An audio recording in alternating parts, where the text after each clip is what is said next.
Bring in ABC News consultant Howard Bragman. You are a public relations expert. What's your take on all this? You know what?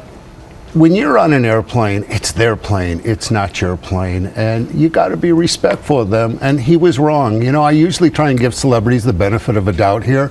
I can't in this case. He was just 100% wrong. When they say turn it off, you turn it off, Robin. And it does seem that there are a lot of people who are going, they're really siding with the side of the airlines on this one. Almost everybody, I read the comments, and this reinforces that celebrities are entitled. It reinforces his own bad and aggressive behavior, and I really don't like him attacking the little people, the flight attendants, the baristas at Starbucks. I mean, these people make in a year what he makes for about 2 hours on a set. I'd like to see a little empathy. This is the guy who said he wants to be in public service, right, and the mayor. Exactly. So how can he clean up his image if that is something that he's thinking about doing? You know, I don't think he's interested in cleaning up his image. I think he's happy being who he is, but you have to show empathy for these people. I have a very close family member who's been a flight attendant for American more years than I can imagine. They're in bankruptcy. Their pay's been knocked down time and again. They're worried about their pensions. Let's have some sympathy for these people, and let's have some respect, because we all have to do this together. And I know a lot of people share that thought too. He went on Twitter. And you heard in Dan's report, it's not the first time, and as you alluded to as well, and he was trying to get people to unfollow him. How does this all, and he's not the first celebrity to have some issues with Twitter.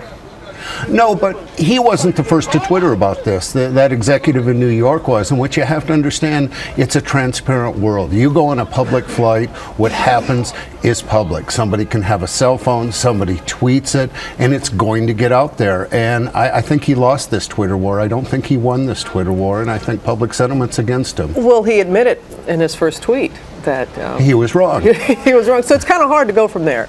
Well, it is. It's indefensible, and I noticed his publicist put out some smart alecky statement. That means you're playing a losing hand when you resort to humor, right? So what do you do now if you're Alec Baldwin? Or do you do anything? I don't think you do. I think you go on with your life. I don't think there'll be any criminal sanctions. I don't think there'll be any airline sanctions. I'd hope he'd look and go, you know, maybe what I did wasn't so cool, and the fact that other people were delayed an hour because they had to kick him off. That was not cool. No, that's not cool. And if I fly 100,000 miles a year, I wouldn't have been happy. You wouldn't have been happy. And maybe an apology would be a nice way to start. I don't want to mention the celebrity that you flew with coming out here, but you said there is a way that you just conduct yourself, not even if you're a celebrity, just period. No, I flew out here with a huge movie star, you know, and it just, guy couldn't have been nicer, saying hello to everyone.